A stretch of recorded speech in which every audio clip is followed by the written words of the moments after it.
कहानी के शुरू में हम सुनसान जंगल में एक लकड़ी का बॉक्स देखते हैं जिसमें एक लड़की को कैद किया गया था। इस कैद से आजाद होने के लिए वो अपना पूरा जोर लगा चुकी थी, यहाँ तक कि उसके नाखून भी टूट गए। पर फाइनली अब बॉक्स खुल गया जिसमें से निकलकर वो फौरन अपनी जान बचाने के लिए भागी। उसका पूरा जिस्म जख्मी था और पेट पे टांके लगे थे। थोड़ी दूर जाने पे अचानक से पीछे से आता आदमी उसके ऊपर हमला करके उसको बेहोश कर देता है। जब वो होश में आई तो उसने महसूस किया कि उसकी गर्दन को एक दरख्त के साथ बांध दिया गया है। पाँव के नीचे हल्की सी स्पोर्ट है, यानी एक तरह का उसे फांसी देने का सेटअप किया गया था, जिसे बनाया था सामने खड़े इस आदमी ने। ये आदमी एक साइकोपैथ है, उसे लोगों को दुख देकर खुशी मिलती है। इस लड़की ने किसी तरह अपने आप को आजाद करवा के यहाँ से भागना था। उसके पास इस काम के लिए और अपने सेल्फ डिफेंस के लिए सिर्फ एक ब्लेड थी। हैरानी की बात ये कि ब्लेड उसके हाथ में नहीं बल्कि पेट के अंदर थी। जैसे भी लड़की के पेट के अंदर इस साइकोपैथ ने रखा था। अगर उसे अपनी जान बचानी थी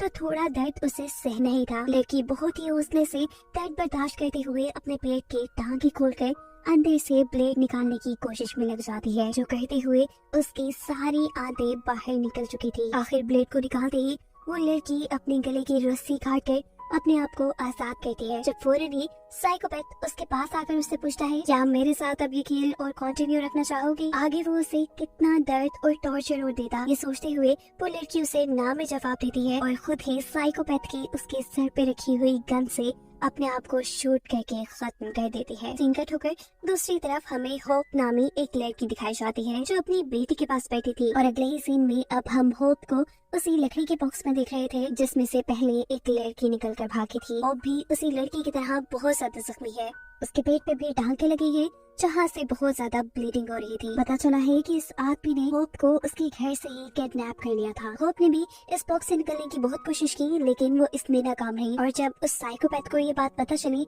तो उसने खुद ही होप को इस बॉक्स से बाहर निकाल लिया। यहाँ साइकोपैथ उसके सामने नहीं आया। होप को यहाँ सबसे पहले जिसका ख्याल आया वो उसकी बेटी थी, जिससे ढूंढने के लिए वो जंगल में भागी, जहाँ जंगल में उसे अपनी बेटी का टैडी मिलता है। न जाने उसे क्या हो गया होगा, यही ख्याल होप के दिल में था और इसी वजह से वो रो रही थी कि अचानक पीछे से साइकोपैथ आकर उसके सर पे डंडा मारकर उसे बेहोश कर देता है। जब होप को होश आया तो वो भी पहली वाली लड़की की तरह दरख्त से बंधी थी। गर्दन के इर्द-गिर्द रस्सी, नीचे छोटी सी स्पोर्ट, यानी फांसी वाला सेटअप। होप सामने ही एक दरख्त पे एक मरी हुई लड़की को भी देखती है जो जाहिर सी बात है अपने आप को यहाँ से आजाद करवाने में नाकाम रही होगी और मर गई। होप ने क्योंकि काफी देर तक कुछ नहीं किया था इसीलिए यहाँ साइकोपैथ आकर उसे एक लकड़ी देता है। होप समझ चुकी थी कि उसे अब अपने पेट के टांके निकाल कर पेट के अंदर रखे ब्लेड को बाहर निकालना है। वो अपने लिए तो शायद भी काम ना करते लेकिन उसे यहाँ से आजाद होकर अपनी बेटी को ढूंढना था। अपनी बेटी के लिए ही सारा दर्द सहते हुए वो इस लकड़ी के जरिए अपने टांके खोलकर पेट के अंदर से ब्लेड निकालती है और अपने आप को यहाँ से आजाद करती है। इस वक्त पर साइकोपैथ उसके पास आता है और पहले लड़की वाला ही सवाल पूछता है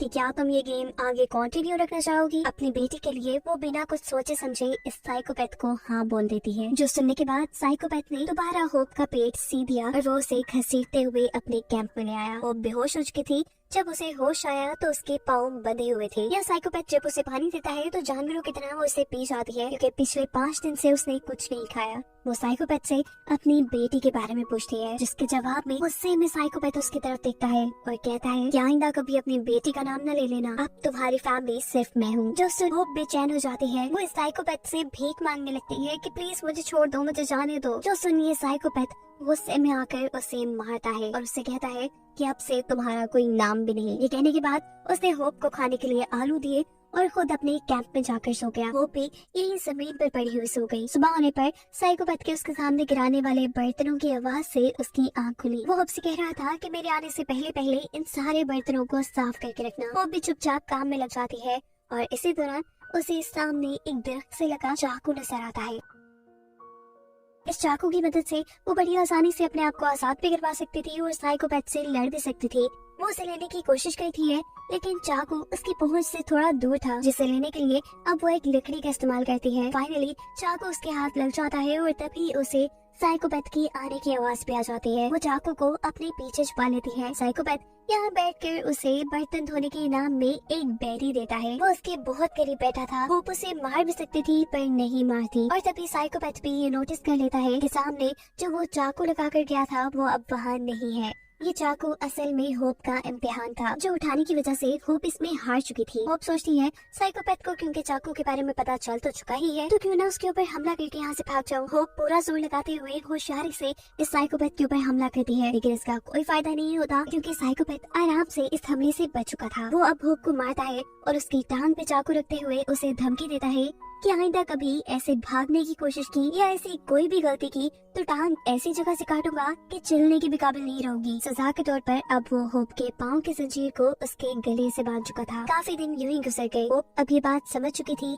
कि साइकोपैथ की बात मानने के अलावा उसके पास कोई चारा नहीं है। साइकोपैथ उससे अपने सारे काम करवाया करता था, बर्तन धुलवाता था, खाना पकवाता था, यहाँ तक कि छोटी मोटी सब्जियां उगाने का काम भी इस साइकोपैथ ने होप को दे दिया था। वक्त ऐसे ही गुजरता रहा। होप के उगाए पौधों में आखिर फूल उगाए, जिन्हें देखकर होप बहुत खुश हुई और ये देखकर उस साइकोपैथ को गुस्सा आ गया। वो ये फूल तोड़कर होप से कहता है चलो इसे खाओ। वो होप से जबरदस्ती कहता है, लेकिन होप फूल नहीं खा पाती और फिर वो कहता है कि जिन चीजों को खा नहीं सकते उन चीजों को उगाने का क्या फायदा। अब एक दिन वो होप की जंजीर खोलकर उसे नदी के किनारे ले आता है, जहाँ होप नहाते हुए सोचती है कि कुछ तो करना पड़ेगा, ज्यादा दिन तो मैं और यहाँ नहीं रह सकती, मुझे यहाँ से आजाद होने के लिए साइकोपैथ का एतबार जीतना चाहिए। ये फैसला करते हुए अब वो साइकोपैथ के साथ वापस उसके कैंप में आ जाती है। उसकी आंखों के सामने वो खुद अपनी जंजीर को अपने गले में बांधती है और उसके कहे सारे काम करने लग जाती है।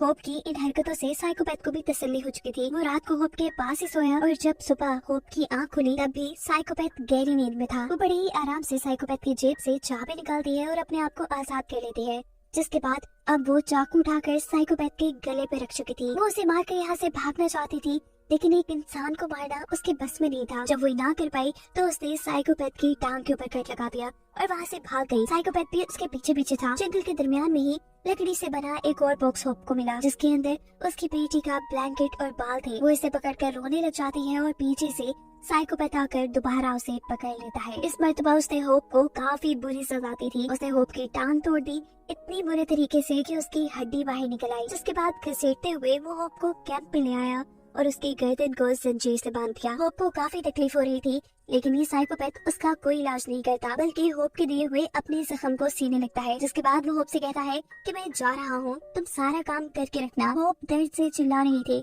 वो साइकोपैथ को कहती है कि प्लीज मुझे मार दो, जिससे जवाब में वो कहता है ये काम भी तुम खुद ही करो। अपने आप को मारना इतना भी आसान नहीं था। दर्द में वो रह नहीं सकती थी, इसलिए पास पड़ी कुछ चीजों का इस्तेमाल करते हुए वो अपना इलाज करना शुरू करती है। अपनी हड्डी को गोश्त के अंदर करती है, एक लकड़ी का सहारा देकर वो उसे बांध देती है, ऐसे जैसे उसने एक प्लास्टर बना लिया था।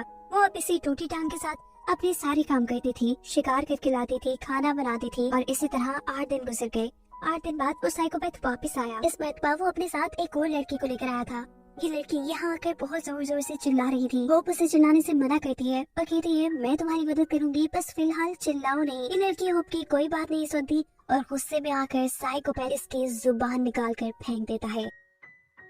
खून उसके मुंह से तेजी से बाहर निकल रहा था और चिल्लाना उसने अभी भी बंद नहीं किया था। अब साइकोपैथ होप को काम देता है कि इस नई लड़की को भी अपने जैसा बनाए, इन्हें सभी काम सिखाए। और अब साइकोपैथ इस नई लड़की के लिए वो चाकू वाला टेस्ट रखता है। जाहिर सी बात है कि अगर ये लड़की चाकू उठा लेती तो उसे एक बड़ी सजा मिलती। होप इस लड़की को समझाती है कि उस चाकू को लेने की कोशिश ना करो, वो एक ट्रैप है। इस मरतबा होप की बात मानने की वजह से वो एक बड़ी सजा से बच चुकी थी। हम देखते हैं कि होप के गार्डन में दोबारा से फूल भी उगाए हैं, जिन्हें जब साइकोपैथ दोबारा से तोड़ने की कोशिश करता है तो इस मरतबा होप उसे मना कर देती है। यहाँ हम नोटिस करते हैं कि साइकोपैथ होप की बात मानने लगा है, ऐसे जैसे उसने होप को अपना फैमिली मेंबर मान लिया हो। वो होप को अपने ही जैसा अच्छा खाना देता था, लेकिन दूसरी लड़की को नहीं।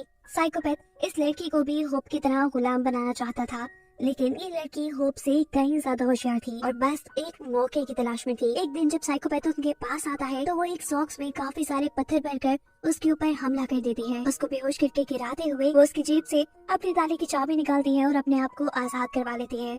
उसने होप की भी चाबी निकालकर होप को दे दी थी, जिसके बाद वो यहाँ से भाग जाती है। लेकिन इतनी मेहनत करने के बावजूद भी उसकी किस्मत अच्छी नहीं थी, क्योंकि जल्द ही साइकोपैथ को होश आ चुका था और वो उस लड़की के पीछे भागता है और दूर से उसे शूट कर देता है। लड़की जब इस पहले हमले से नहीं मरती तो साइकोपैथ इस मरतबा उसका गला दबाकर उसे मार चुका था। यहाँ दूसरी तरफ हम देखते हैं कि होप ने भी अपने आप को आजाद करवा लिया था। वो जंगल के दूसरी तरफ भागने की कोशिश करती है, लेकिन पाँव टूटा होने की वजह से वो यहाँ से भाग नहीं पाती और साइकोपैथ के कैंप में वापस आ जाती है। जहाँ इस मर्तबा उसने इरादा कर लिया था कि वो हर हाल में साइकोपैथ को मार के रहेगी। वो साइकोपैथ की कैब से एक लोहे का रॉड और अपनी बेटी का टैडी उठा चुकी थी। इसी टाइम पर साइकोपैथ भी यहाँ वापस आ चुका था। उसकी हालत अब काफी अजीब लग रही है। वो यहाँ होप से कहता है कि तुम मुझे मार दो। होप जिसे पहले ही इस साइकोपैथ पे बहुत गुस्सा था, वो इस मर्तबा कोई रहम नहीं दिखाती और बहुत ही बेदर्दी से बार बार लोहे का रॉड उसके सर पे मार मार कर उसे खत्म कर देती है। मरने से पहले